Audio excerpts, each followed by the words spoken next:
gampang deh kalau ada masjid, kalau enggak gitu. Nah itu.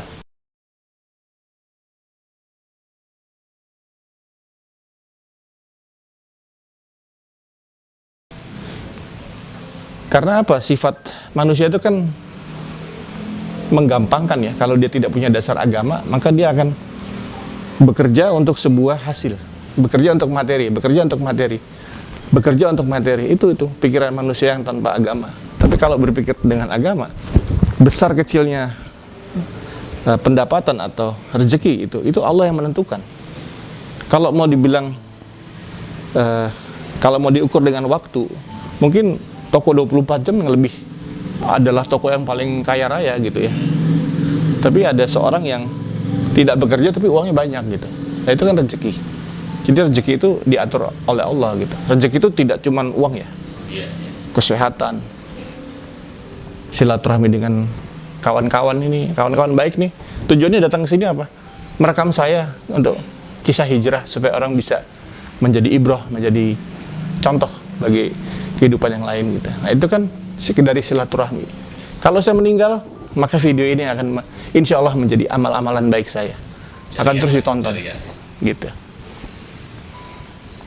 Ya jadi apa yang membuat saya kembali ke Allah itu ya karena dunia itu muak gitu loh, memuakkan apa?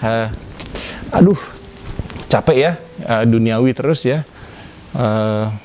kerja untuk uang banyak, kerja untuk hura-hura, kerja uangnya dihabiskan untuk hal yang tidak penting, yang sia-sia begitu ya, gitu. Tahun berapa Mas mulai hijrah? Ya sekitar 2015.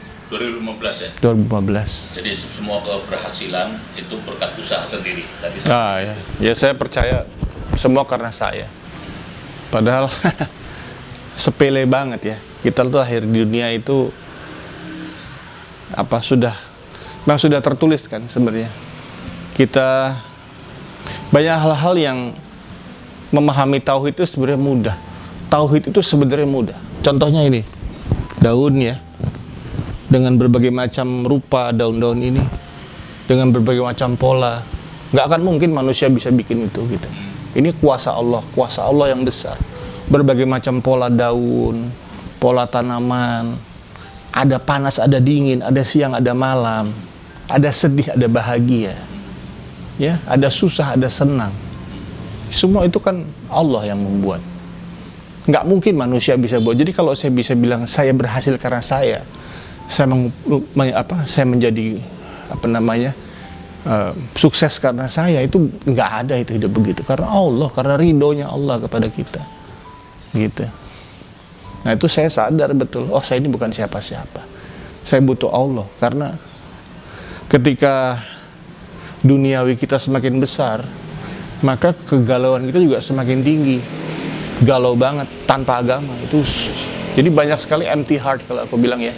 Orang-orang yang galau tingkat tinggi itu yang dicukupi sudah. Diberikan kebahagiaan, pekerjaan, kawan-kawan baik, keluarga yang baik. Udah, tapi kok hatiku masih galau. Ada apa? Ternyata banyak sekali konsep-konsep hidup yang saya salah. Contohnya misalnya gini, saya hidup tapi saya masih kredit motor atau mobil gitu. Tapi kerjaan saya halal gitu. Kok hanya karena kredit motor dan mobil hidup saya jadi terganggu? Karena apa? Allah tidak ridho dengan riba. Karena dosa riba yang paling rendah adalah seperti berzina dengan ibu kandung sendiri. Itu dosa riba yang paling rendah.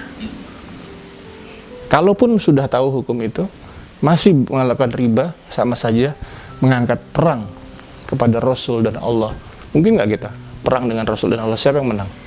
Itu hukum riba. Jadi begitu menakutkan. Jadi kalau ada pinjol itu pinjaman online yang nggak berhasil mengembalikan uang, seakan-akan dihinakan, di namanya, fotonya akan dipampang di mana-mana.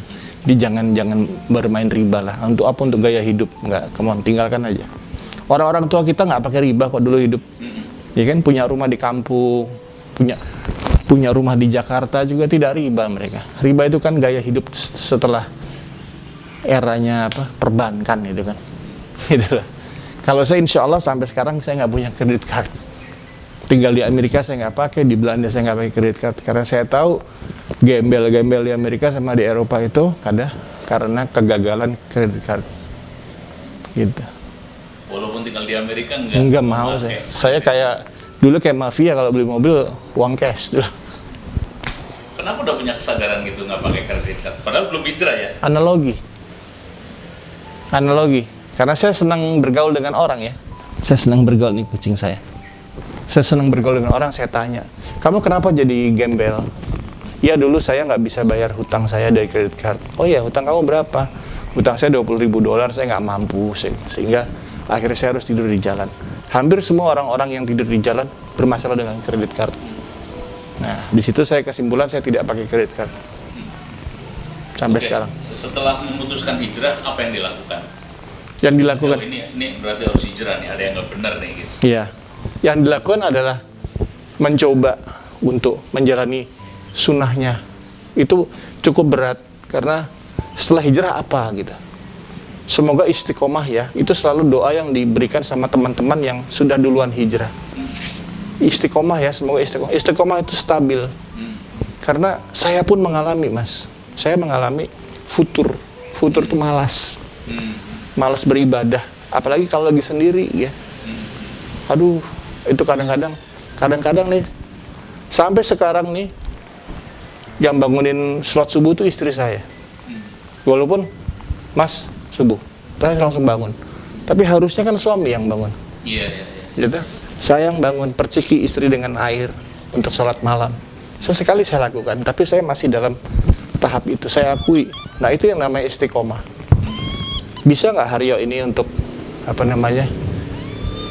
bangun sholat subuh lebih dulu gitulah, gitu. Karena saya sakit, saya sholat subuhnya di rumah. Berarti suatu saat saya sehat, saya mau sholat subuhnya di masjid, gitu.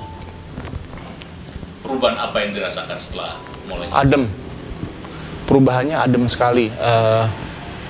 Saya mudah menangis melihat kesedihan. Misalnya begini, kalau dulu merasa kurang dengan karir, ada karir yang lebih, ada karir teman yang lebih bagus, saya iri, hasad namanya. Kalau sekarang, ya Allah, Masya Allah, tabarakallah, semoga kecukupanku ini menjadi rasa syukur saya. Jadi saya tidak lagi merasa hasad. Karena apa?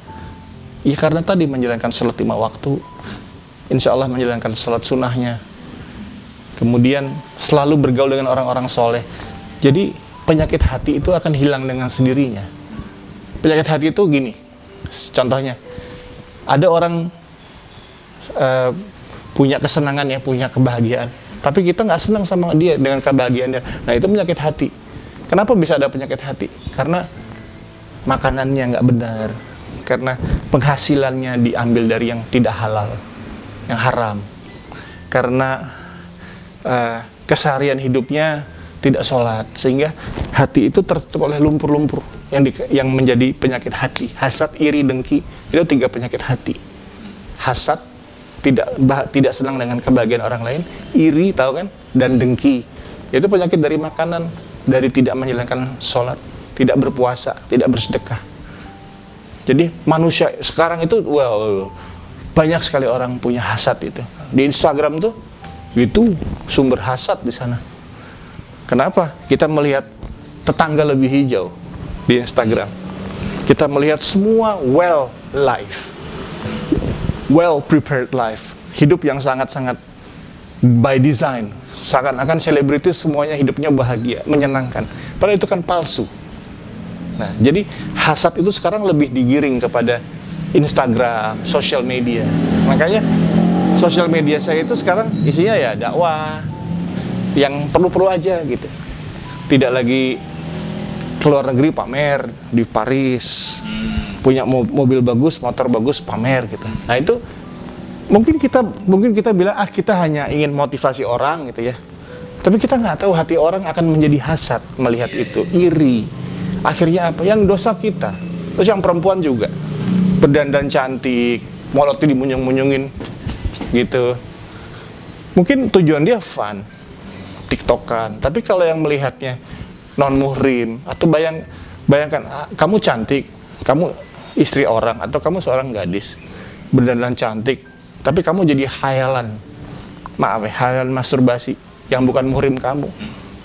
Pertama dosa, kedua juga nggak pantas secara etik, ya kan? Yang ketiga kan kasihan suaminya. Karena hak seorang istri, hak sepenuh seorang suami kepada istrinya itu kan memang untuk suaminya, bukan untuk orang lain. Jadi berdandan cantik di depan Instagram, di depan sosial media itu, apalagi bagi yang sudah menikah itu ya haram. Ya itulah hijrah. Bisa nggak nurunin foto-foto cantiknya untuk tidak dinikmati kecantikannya oleh pria yang bukan muhrimnya? Bisa nggak? Berat kan? Nah, bagi yang belum terpanggil. Sekarang, apakah orang yang berhijrah lebih baik? Tidak. Orang yang berhijrah adalah, apa bedanya orang yang sudah hijrah dan yang belum? Bedanya adalah, saya lebih dulu. Gitu aja. Tapi bukan berarti yang belum hijrah itu salah. Karena dia bisa lebih baik dari saya ketika dia sudah berhijrah. Contohnya, Mas Jody. Jody itu sahabat saya, di motor.